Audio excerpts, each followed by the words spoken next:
नमस्कार दोस्तों, आपका मेरे YouTube चैनल भक्ति ज्ञान त्योहार में स्वागत है। आज मैं आपको एक बहुत ही सुंदर शिव कथा सुनाने जा रही हूँ। किसी गांव में एक ब्राह्मण रहते थे। उन ब्राह्मण के बहुत सालों बाद एक पुत्र हुआ, लेकिन कुछ सालों बाद बालक की असमय मृत्यु हो गई। ब्राह्मण बालक का शव लेकर शमशान पहुंचा।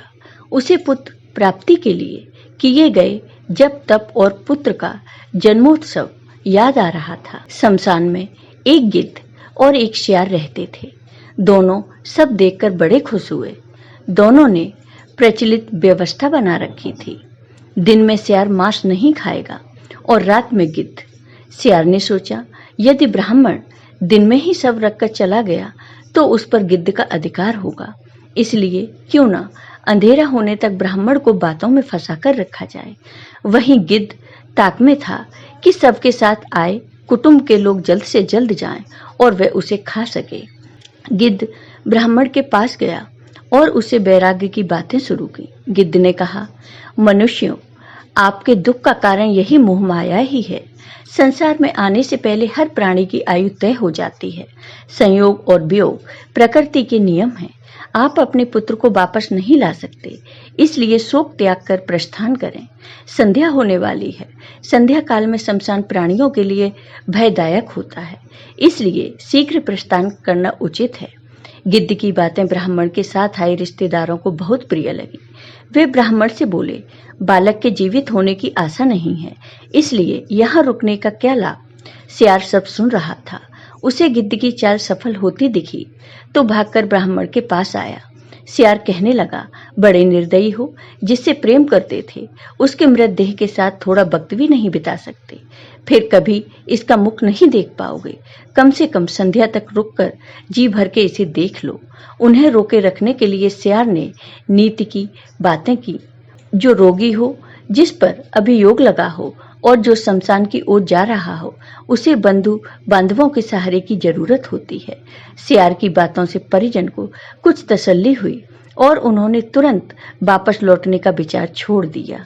अब गिद्ध को परेशानी होने लगी। उसने कहना शुरू किया, तुम ज्ञानी होने के बावजूद एक कपटी शियार की बातों में आ गए। एक दिन हर प्राणी की यही दशा होनी है। शोक त्याग कर अपने अपने घर को जाओ। जो बना है वह नष्ट होकर रहता है। तुम्हारा शोक मृतक को दूसरे लोक में कष्ट देगा, जो मृत्यु के अधीन हो चुका है। क्यों रोकर उसे व्यर्थ कष्ट देते हो। लोग चलने को हुए तो शियार फिर से शुरू हो गया। यह बालक जीवित होता तो क्या तुम्हारा वंश न बढ़ाता। कुल का सूर्य अस्त हुआ है, कम से कम सूर्यास्त तक तो रुको। अब गिद्ध को चिंता हुई। गिद्ध ने कहा, मेरी आयु 100 वर्ष की है। मैंने आज तक किसी को जीवित होते नहीं देखा। तुम्हें शीघ्र जाकर इसके मोक्ष का कार्य आरंभ करना चाहिए। शियार ने कहना शुरू किया, जब तक सूर्य आकाश में विराजमान है दैवीय चमत्कार हो सकते हैं। रात्रि में असुरी शक्तियां प्रबल होती हैं।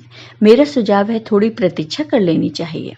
शियार और गिद्ध की चालाकी में फंसा ब्राह्मण परिवार तय नहीं कर पा रहा था कि क्या करना चाहिए। अंततः पिता ने बेटे का सिर गोद में रखा और जोर जोर से विलाप करने लगा। उसके विलाप से शमशान कांपने लगा। तभी संध्या भ्रमण पर निकले भगवान शिव और मां पार्वती वहां पहुंचे। पार्वती जी ने बिलखते परिजनों को देखा तो वे बहुत दुखी हुई।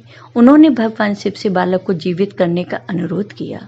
भगवान शिव प्रकट हुए और उन्होंने बालक को 100 वर्ष की आयु दे दी। गिद्ध और शियार दोनों ठगे रह गए। गिद्ध और शियार के लिए आकाशवाणी हुई, तुमने प्राणियों को उपदेश तो दिया, उसमें सांत्वना की बजाय तुम्हारा स्वार्थ निहित था। इसलिए तुम्हें इस निष्कृष्ट योनि से शीघ्र मुक्ति नहीं मिलेगी। दूसरों के कष्ट पर सच्चे मन से शोक करना चाहिए। शोक का आडंबर करके प्रकट की गई संवेदना से गिद्ध और शियार की गति प्राप्त होती है। तो दोस्तों, कैसी लगी आपको ये कथा। अगर आपको ये कथा पसंद आई हो तो कमेंट बॉक्स में कमेंट करके जरूर बताइए।